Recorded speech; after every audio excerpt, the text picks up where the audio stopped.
Azərbaycan Mərkəzi Bankı 2025-ci il yanvar ayının 1-nə ölkədə istehlak kreditləri üzrə orta faiz dərəcələrini açıqlayıb.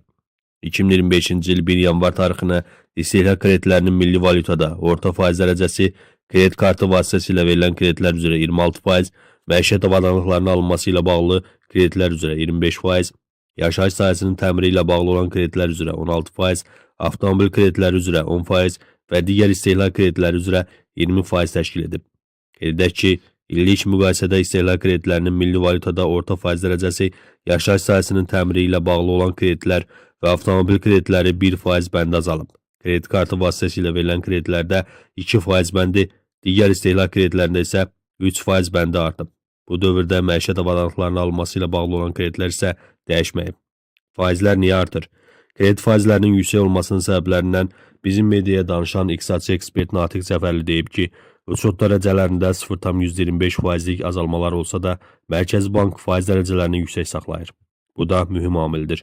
Digər bir faktorsa depozitlərin faizlərinin yüksək olmasıdır. Azərbaycan Mərkəzi Bankının strategiyası ondan ibarətdir ki, əhalinin və biznesin əlində olan sərbəst manat vəsaiti sterilizasiya olunsun. Yəni bu vəsaitlər banklara toplaşsın, xarici valyuta alınmasına yönəlməsin. Ona görə də manatla depozitləri 11-12%-ə təklif edən banklar var. Təbii ki, 11-12%-lə depozit qəbul edən bank da bundan aşağı faizlə kredit verə bilməz. Ona görə də bu məsələ Azərbaycanda ciddi bir problemə çevrilib. Müsahibimiz bildirib ki, hazırki vəziyyətdə depozitlərin faizlərini aşağı salmaq mümkün deyil. Belə vəziyyətdə insanlar banka əmanət yerləşdirməkdə maraqsız olacaqlar və vəsaitlərini daha çox xarici valyuta formasında saxlayacaqlar. Bu isə manata əlavə baskı yarada bilər. Ona görə də depozitlərin faizini banklar yüksəldirlər ki, sərbəst manat kütləsini yığışdırsınlar. Onları da yığışdıranda və depozit faizlərini yüksəldəndə təbii ki, kredit faizləri də yüksək olur. Bu obyektiv səbəbdir. Subyektiv səbəb isə ondan ibarətdir ki, bizdə rəqabətli mühit tam formalaşmayıb. Xarici bankların bazarda birbaşa iştirakı yoxdur. Məsələn, Gürcüstanda bir sıra ölkələrin bankları birbaşa fəaliyyət göstərir. Doğrudur.